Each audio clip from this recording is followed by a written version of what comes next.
Good morning, शुभ सकाळ। आज सर्व आटपून निघाली शाळेत जाण्यासाठी। आजचा दिवस असणार आहे एनर्जीने भरलेला, हसत खेळत थोडे शॉपिंगच्या गोंधळात रंगलेला। ठीक 11:15 वाजता बस स्टॉपवर पोचले आणि 15 मिनिटांनंतर मला बस मिळाली।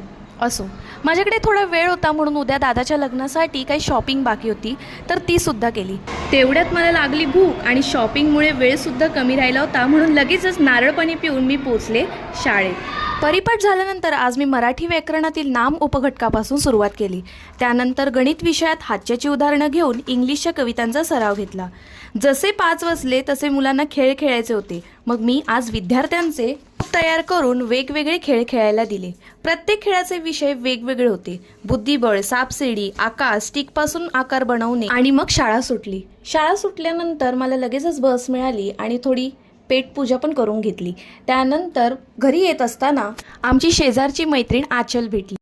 तरीसुद्धा माझी शॉपिंग पूर्ण झाली नव्हती, म्हणूनच थोडी पेटपूजा केली। आम्ही मस्त भेलपुरी खाल्ली आणि राहिलेली शॉपिंग पूर्ण करून मी आज घरी आली। आणि आजचा व्लॉग इथेच संपतो आहे। भेटूया उद्याच्या व्लॉगमध्ये। बाय।